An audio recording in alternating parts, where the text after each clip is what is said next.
With great power comes great responsibility. My content existed because I tried my very hardest to be an absolute and utter realist, especially with uncomfortable truths. I was pointing out that very uncomfortable. Is that a truth? It's an uncomfortable truth in many parts of the world. It's not a truth that I'm happy about. I don't want to be seen as a negative influence in the world. I know that there's a whole bunch of men. I get thousands of emails a week from men whose lives I've saved. I get thousands of emails a week from men who are on the verge of suicide and I've saved their lives. I believe in protecting and providing. I've been misunderstood. I don't want anybody to be offended by anything I say. I want to be a positive force in the world.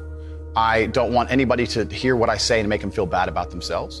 I want all people to live righteous and good, whether they're male or female. I think righteous is living true to your heart and knowing that you're doing good by people, not snaking anybody, not lying to anybody. I know I live a very righteous life. The government is not capable of helping the poor. And this is why it's so important as a person, you take personal responsibility and understand you're living in a world where the matrix can be cracked. You can make a bunch of money, but you need to take responsibility and do it. I refuse to accept that there are people out there who cannot become happy, contented individuals. I refuse to accept we live in a world where God has created people who, no matter how hard they work and how good their life becomes, can't be happy. I don't accept that. I accept that the universe is a very giving place and that God loves all of us. And if you try your best and you work hard, you can become a better person. I'm telling the younger generation that if they don't get up and work hard and make sure that they're important, that the world's not going to give a shit about them. 99% of my content was aimed at men, telling them the truth, saying that as a man, you're born with no inherent value. You have to become important. You have to go through some pain or go through some suffering to make people care about you. Otherwise, you're not going to matter. As a dude, if you walk into the party and you've put no effort into your life, nobody gives a shit. Nobody cares about you. And every man out here knows. And one of the great things about the masculine journey and masculinity is that we've all lived a semi-similar story. It's kind of cool. Like, we've all been the teenager, gets heartbroken. We've all been unimportant. We've all worked hard and then started to get some clout. And then we've all kind of lived the same kind of journey. So I say to everybody out there, yeah, if you don't follow that path and follow that journey and in one way or another get to the top, whether it's fighting, whether it's comedy, whether it's musician, whatever it is, if you're just going to stay somewhere near the bottom and then at the age of 44, email me saying I'm depressed, well, of course you're depressed. You're a loser. Yeah. But that was your choice because you have to build yourself as a man. And if you decide not to build yourself, then your life's going to suck. My main message is to resist the slave mind, to understand that every single thing you're being told has an agenda behind it or you wouldn't be told it otherwise, to examine every strongly held belief you have and try and identify where it comes from and why you have it. I sit and argue with people, I discuss things with people, and they so fervently believe a point. And I say, why do you believe that so much? Like, do you have personal experience? No, but I saw the news. The news told you X, and now you are desperate. You will sit here for hours arguing that point. A lot of people are completely empty vessels ready to be programmed. And I try and tell people, listen, to just stop for a second and understand that the things they're telling you to believe are not necessarily for your benefit. The people who make the rules don't make the rules for the benefit of everybody. They make the rules for the benefit of the people who make the rules of the game. So telling people to resist a slave mind and just be critical thinkers, keep their brain open, pay attention to things, be perspicacious, that's the general theme. And it doesn't matter whether you're left, right, liberal, man, woman, etc. It's just think for yourself. That's the general message. I believe men and women are a beautiful union. I think we're slightly different, but when we work together, we're the most powerful force in the world. And I certainly believe that men and women, when they work together, it's the most beautiful force on the planet. So of course I believe in men and women. Of course I believe in love. Of course I believe in marriage. Of course I believe in family. Okay. I believe in marriage in the traditional sense. I believe a man has a duty to stand up and be a real man. I believe that the problem with the world today that we are facing is that not enough men are sticking to the age-old ways of masculinity. I believe that me standing up and saying a man must protect a woman and provide for her, so he needs to make sure that she's safe. He needs a degree of authority. I believe women are sovereign individuals and they can make any choice they so desire. I think that it's important that we remember that a man has a duty. I think I certainly in my relationship have a financial responsibility to provide for my woman. My woman would never have to work unless she wanted to because I'm the kind of person who works hard enough. And I'll make another point that needs to be said. The number of women who have stood up and stuck up for me is ignored. Thousands of women are making videos saying, I've met Andrew Tate, he's such a nice guy. I wish I had a man like Andrew Tate who felt responsible to protect and provide for me. You know what? I do belong to my husband. That's why I married him and I love him. We ignore the thousands of women who stood up and stood by me and said everything I said is true. This is that there's a large contingent of men who still want to make money, go to the gym, be strong, drive a fast car, be traditionally masculine, and don't want to be shamed for that. And I believe that feeling depressed is real. I don't believe depression as a clinical disease is real. No. I think PTSD is very real. Unfortunately, I have some friends who suffer from that. I know that feeling depressed is real. I believe that the number one power you have against these things are trying to take control of your own mind and affecting your own life. I believe that it's not healthy to hand over all your power and believe that depression is an outside disease that you can't affect. I know that when I've had difficult periods in my life, and also many of my friends, like I've said, suffer from PTSD and been through terrible things. I've lived a very difficult life, and I know people who have, that the things that made them feel better is when they woke up and said, you know what, I'm not going to allow this to damage me anymore. I'm going to take responsibility. I'm going to get up and I'm going to fight this as hard as I can. If someone comes to me and says, I'm clinically depressed, or I feel very, very sad, I would say the first thing you need to do is stop accepting the identity of a clinically depressed person. Stop accepting you have no control over this. And what you need to do is stop identifying that way, and let's work together to try and fight against it. A lot of people who are clinically depressed are suffering with something in their life, and if you fix the problem in their life, perhaps they won't feel depressed anymore. The thousands of people who have emailed me saying, my doctor told me I was clinically depressed and it's a disease that I have got in my brain and I can't be fixed. And I started listening to you and I realized that that's not the case and I can fix my own life, and you're the only person who has ever helped me. I believe feeling depressed is real. I do not believe it's a disease that you catch from the sky and you cannot affect. I believe that no matter what happens, I believe you have control of your own mind and you can fight against it. I believe if you change your circumstances in your life, you may feel different. I'll give you a quick example. I had a guy who emailed me saying he was clinically depressed and he was going to kill himself. I obviously am not a psychiatrist, I'm not a doctor. I told him, because I replied to my emails. I said, have you been to a psychiatrist? He said, yes, I'm clinically depressed. I've been on these pills, this amount of time. I'm on antidepressants, it doesn't work. I said, I don't know what to say to you besides this.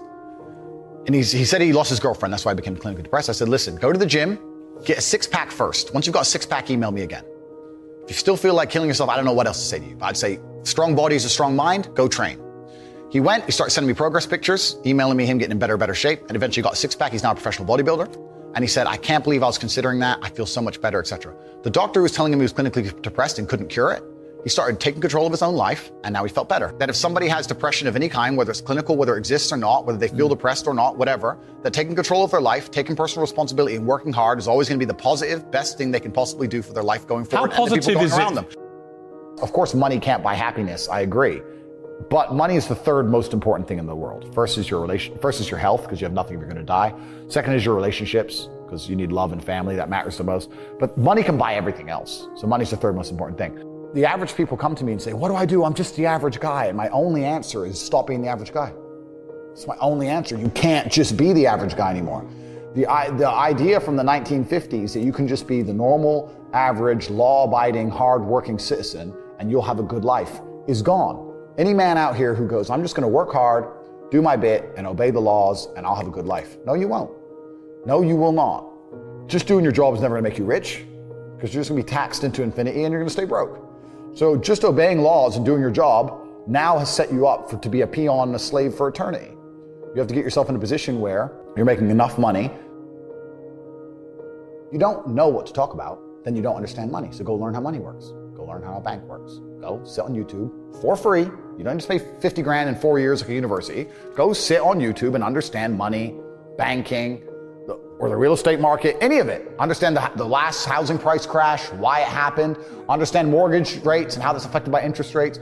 Understand it, and then go sit with someone else who understands it and talk about it. People should, even if they haven't got a penny in the world, should be going to these meetings about real estate, about investing, that especially if it's cheap, they should go. Just meet other people who at least have money. Have conversations about money. Talk about it. How are you going to get what you don't talk about?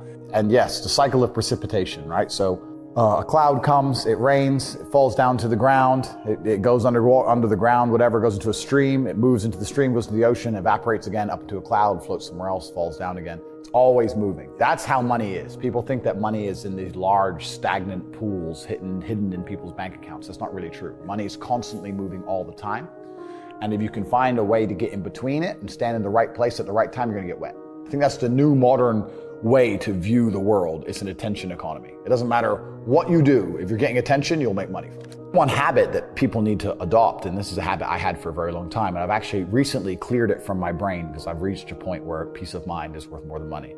But every single time money is spent, you need to identify how your money was taken from you. And I say taken because money can't be made. Money is taken. Because the only people who can make money are the government. So if you're a government, you can make money. You can print it from thin air or a bank. But if you're a person, you're not making money. You're convincing other people to give it to you. You're taking money from others. So every single time you spend money on anything, you need to identify how it was taken from you. When you go and buy a coffee, don't just go buy the coffee and sit down. Sit and say, why did I buy this coffee? Okay, I really wanted coffee. Yeah. But then why did I go into this store and not that store? Is it better advertising? Does it have less of a line? Do they have seating? How did they convince me to come in here? How much did this coffee cost? £6. What's the profit margin on that? Probably £5.50, £5.80 probably by the time. The cup probably costs more than the coffee. The coffee is just water. How did they convince me to spend £6 in this place? And when you sit there and analyze and you all start to learn little lessons about business, you'll learn about the importance of the signage. You'll learn about the importance of there being no queue. Yeah. So that if you ever run a business, I'm telling you, I say with my business, my people all the time, faster. All the time, quicker. Yeah. Like I have a couple businesses that are physical. I'm like, I don't want to see a line. I don't want it to see empty because it looks bad. So when there's lines, you work fast. When we're down to 1 or 2 people, you take your time, you talk to the customer. Right. You keep it so there's like always one person at the thing. Like manage the line. Like people don't think about this stuff. No one's going to sit and wait in a long queue. Maybe some idiots will, but people like me won't. We've got shit to do, right? My time's worth money. I'm not going to stand and wait in a line.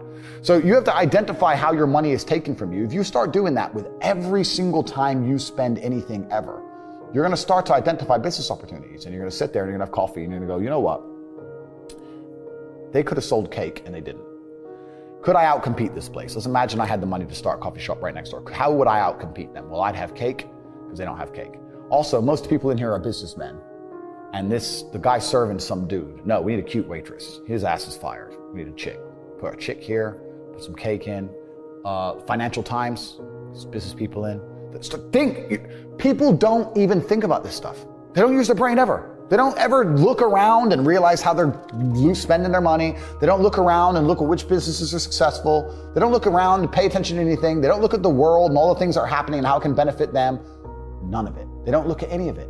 They're too busy following the circus. This is why it's clown world. I was walking to college with a couple of my friends, and a Ferrari drove past. And I said, bro, you see that? And he goes, yeah, what about it? I said, doesn't that piss you off? I must be about 16. He goes, why? So this dude has 400 G's for a car, 400 grand. I'm walking 4 miles to college because my mom hasn't got any car. He has 400 grand. Do you think he works a job? Do you think he's behind a counter somewhere? He knows something about the world that I don't know.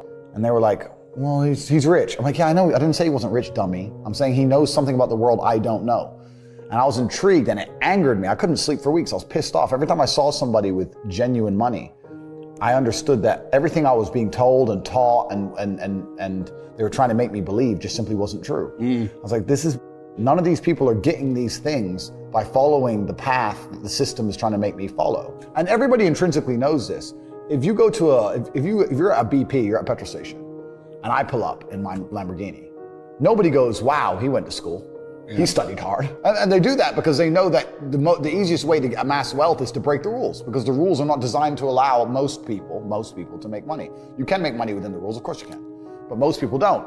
Most people who follow the path work, consume, die. That's it. So I always knew the same thing as you, and I knew there had to be another way. I knew that just working for money was a paradigm that wasn't true. And then you understand making your money work for you, and you understand delinking your time from money. Yeah. You start learning to understand these things, but eventually you build a system and you build an ecosystem like me. I have 60 or 70 people work for me all around the world, and things just happen and money just kind of appears as long as everything's well organized. I mean, in my experience, like imagine if I didn't have all this money and I had to go get a job again, I'd get a sales job because I've always been a salesman. And I think that's a very important life skill to have, to be good at sales and to deal with the stress and have a commission-only environment. But I don't know if they even teach sales in university. Yeah, it's all garbage. They don't teach anything important. They just teach anything. They teach things that are going to keep you inside the slave mind. And they want you to go to school and then go to college and then go to university and get in debt. And you have to be in debt so that now you have to work. And you're working and you're in debt, and then they want you to take on more debt if possible in the form of a mortgage, which a lot of people do, which we can talk about because I know you're the property guy. Yeah. And then you're in debt now, and once you're in debt, you can't really quit your job, and it's very difficult for you to leave the country. And now they can hold things over you. So that's the goal. It's all about control mechanisms, and the system is very well designed to make sure that people are conditioned to obey. It's very hard for the average person to say no to anything. Unless you have millions and millions and millions of dollars, it's very difficult to even have an opinion on subjects. That's the thing about being a man, and that's what I was saying to the kids. It's like, look, you need to get up, and it's going to be very, very difficult. The world's getting harder and harder, especially for men. It's all clout, it's all status. There's no way you're going to matter unless you get up and you work extremely hard. Should young men aspire to work very hard, have no criminal record, become multimillionaires, protect and provide for the women close to them, be sovereign so they can stand up and have their own points of view in face of cancellation, be able to not be mentally intimidated when they go on national TV and there's traps set up for them? Yeah, I believe that confident, strong men who stand up and protect and provide for women are a good thing for the world and a good force for the world. And I don't think that I put a magic spell on anybody. I think there's a whole bunch of men in the world who understands my value. And if men grow up to be like me, you're gonna have a whole bunch of people with no criminal record, dedicated athletes, who protect and provide for the people close to them,